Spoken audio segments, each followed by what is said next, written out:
কারণ দিন শেষে আমরা সবাই মানুষ, ইদারিং সিএনজি ড্রাইভাররা আমাদের থেকে অনেকে বাড়তি নিচ্ছে, কি কারণে নিচ্ছে বা কি অসুবিধা।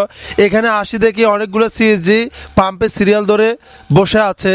তো আজকে আমরা সিএনজি ড্রাইভারের মুখ থেকে কিছু কথা শুনবো ইনশাল্লাহ।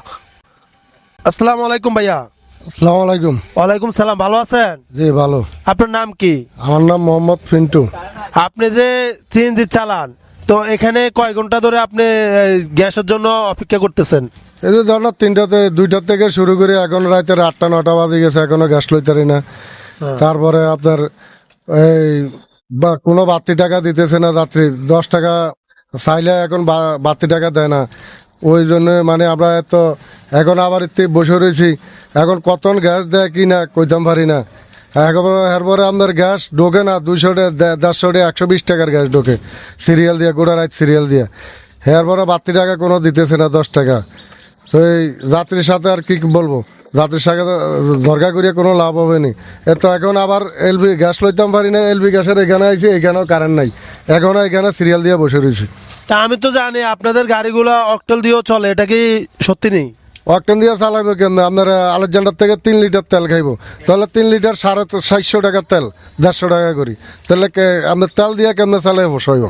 মানে তেল দিয়ে যে টাকা দিয়ে ভরেন, মানে যাত্রীর সাথে আর গাড়ি মানে তেল পুড়াইলে ওই টাকার সাথে মিল হয় না, তাই না? জি না ভাইয়া, উনি যা বলছে এটা কি সত্যি? জি ভাইয়া। আপনি কি সিএনজি চালান? জি। আপনার গাড়ির নাম্বার কত? আমার গাড়ি অন টেস্ট। অনটেস্ট গাড়ি এটা আপনি চালান? জি। আপনি কি এই এখন সিরিয়াল ধরছেন না আগে থেকে ধরছেন? অনেক আগে আসে বসে রয়েছি এখানে। মানে গ্যাস দিতেছে না? না, কারেন্ট নেই, গ্যাস পাচ্ছি না।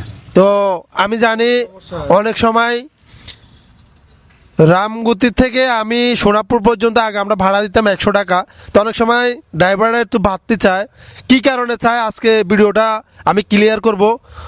তো এই যে ড্রাইভার ভাইয়েরাদেরকে দেখতেছেন, ওনারা রঞ্জন বিবি সারা রাত সিরিয়ালে ছিল গ্যাস নেওয়ার জন্য। 150 টাকার ঢোকে, 120 টাকার ঢোকে, মানে 150 টাকা 100 টাকার গ্যাস ঢুকে, এর বেশি ঢুকে না। বেশি ঢোকে না।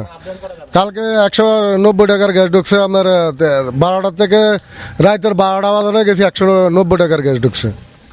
ও, তো দেখেন একজন ড্রাইভার কতটা অসহায়, সারা রাত সিরিয়াল দিচ্ছে, ওখানে গ্যাস না পেয়ে এখন চলে আসছে কালীতারা, এখানেও সে গ্যাস পাচ্ছে না, সিরিয়াল ধরে দাঁড়িয়ে আছে। কি কারণে?